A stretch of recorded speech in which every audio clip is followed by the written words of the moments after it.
¿Qué tal? Bienvenidos a este programa especial de Vladimir a la Una desde Washington. Hoy vamos a conversar con el secretario general de la Organización de Estados Americanos, el doctor Luis Almagro, a quien saludamos. ¿Cómo está ¿Cómo te usted? va? ¿Cómo andás? Gracias por aceptar conversar con nosotros Un gran placer. y bienvenido a Vladimir a la Una y a Globovisión. Un placer de estar contigo, Vladimir. Gracias, gracias. Bueno, en primer lugar le preguntaría sobre el maleficio que supuestamente, de acuerdo a lo que ha dicho el presidente Maduro, tiene la Secretaría General de la OEA. ¿Usted ha sentido ese maleficio? Para nada, no creo que haya una variable que se pueda llamar maleficio. Y en realidad tampoco creo mucho en esas cosas. Eh, pero sí hay una dinámica de trabajo que tiene la organización, una impronta nueva que hemos tratado de dar a partir de nuestra asunción en la Secretaría General de la OEA. Digo nuestra porque somos todo un equipo, ningún proyecto puede ser unipersonal y ninguna visión puede ser exclusiva de una persona. Todo esto tiene construcciones colectivas que están detrás y que apoyan el mejor resultado de una gestión.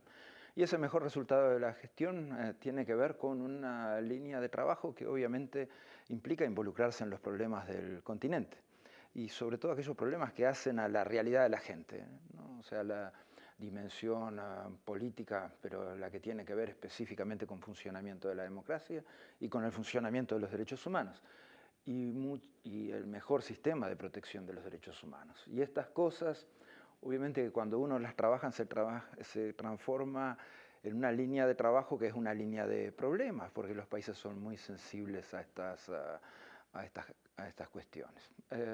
No obstante, hay que hacerlas y alguien tiene que hacerlas y nadie como el sistema interamericano tiene los instrumentos jurídicos y la vocación política como para enfrentarlas.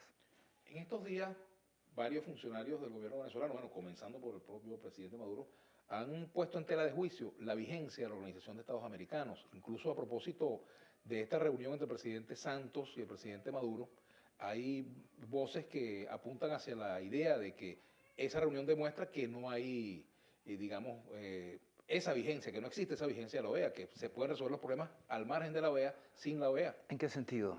Bueno, en el sentido de que es una organización que supuestamente ya debería pasar a la historia, incluso lo decía el gobernador del estado de Aragua, Tarek El Aissami. Pero justamente si usted ve la Organización de Estados Americanos, es la única que ha estado en el terreno. Es en el único foro, en el Consejo Permanente de la OEA, donde se planteó el tema, se discutió el tema de la crisis de frontera entre Colombia y Venezuela y la dimensión humanitaria que tuvo esa crisis y que ha tenido esa crisis. Luego hicimos personalmente una visita a la zona de frontera, donde tuvimos la oportunidad de visitar albergues y constatar de primera mano la situación de 8.600 niños y 6.700 mujeres. No es que hemos hablado con todos, pero sí hablamos con muchos niños y con muchas mujeres. Y eso tiene una dimensión humana particular.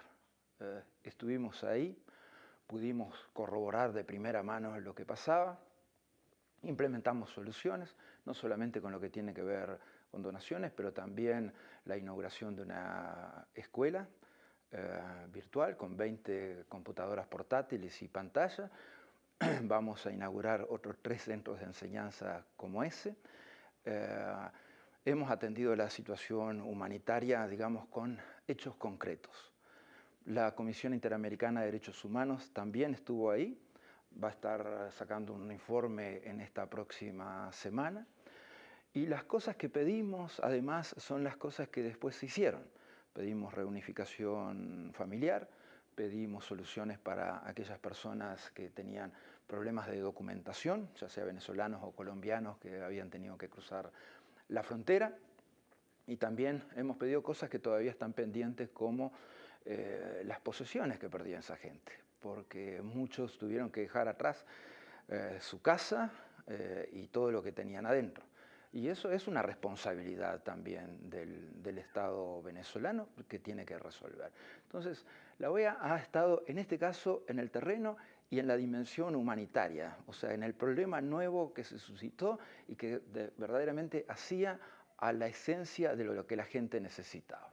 Así que nuestro Ahora, trabajo pareciera, hasta ahí. según lo que dicen algunos críticos de su Sí. gestión en este caso, Sí. que se le pone más atención a lo que reclama Colombia y menos a lo que reclama Venezuela. No, de ninguno de los dos.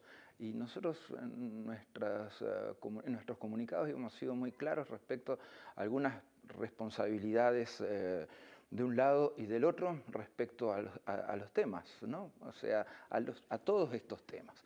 Y pusimos obligaciones también para los colombianos, como ser la relocalización inmediata de esta gente, porque no puede quedarse a vivir en los albergues indefinidamente. O sea que también pusimos hincapié en muchas cosas que tiene que hacer el Estado colombiano. Pero sí nos centramos en el problema real. Entonces, la OEA nunca propuso otra cosa que el diálogo directo entre los presidentes. Si los presidentes entendían que tenían que tener testigos, nosotros consideramos que la OEA tiene que actuar en el plano del deber ser. Y el plano del deber ser implica que no podemos hacer tranzas o concesiones cuando hablamos en temas humanitarios y temas de derechos humanos. Y por eso nos plantamos en el lugar donde nos plantamos. Y por eso no hicimos ningún esfuerzo de mediación, nunca la OEA se ofreció para mediar o para facilitar o para acompañar ningún diálogo. Eso también. Ustedes pueden recorrer linealmente esto y la OEA siempre lo que planteó fue lo que se debe hacer para resolver este caso. Y lo que se debe hacer es bastante claro y tiene que ver con lo que decíamos.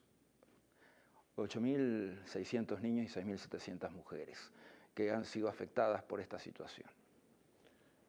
¿Qué tal si se hubiera aparecido en la frontera la canciller venezolana Delcy Rodríguez? Hubiera sido un gran placer, como siempre. Hubiera estado encantado de verla y tener la oportunidad de discutir y ojalá hubiera sido una... Y de pasar al lado venezolano, por supuesto. Mire, nos hubiera gustado ir al lado venezolano, pero lamentablemente nunca fue posible implementar esa visita. Ahora, de aquí en adelante, después de esta primera reunión entre el presidente Maduro y el presidente Santos, ¿qué cree usted que viene en ese caso concreto de Venezuela y Colombia? ¿Usted es optimista? Espero que venga un mundo mejor, eso sería lo ideal. Y hay cosas que resolver de un lado y del otro.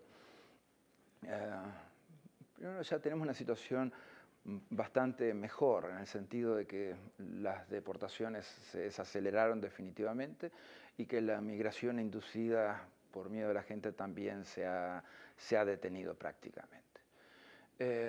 Nosotros vemos que es necesario algunos pasos todavía, o sea, espero que las siguientes reuniones verdaderamente refieran al tema humanitario, algo que faltó en esta primera reunión, o por lo menos que nos consta en la declaración, y esperemos que los pasos lleven a dar soluciones para la apertura a la frontera entre Colombia y Venezuela no puede ser la frontera entre Corea del Sur y Corea del Norte, ¿no? O sea, tiene que ser un espacio de integración y de desarrollo.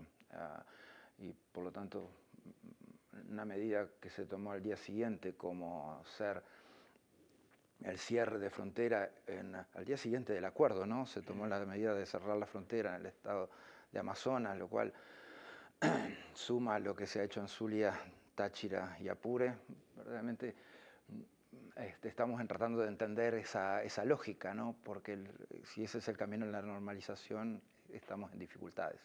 Vamos a hacer una pausa. Al retorno me gustaría que abordáramos un poquito sobre el rol de UNASUR y la CELAC y el papel que puede corresponderle a la OEA en medio de ese escenario en el cual estas dos instituciones están también jugando su papel, su rol. Vamos a hacer una pausa y ya regresamos con el secretario general de la Organización de Estados Americanos, Luis Almagro.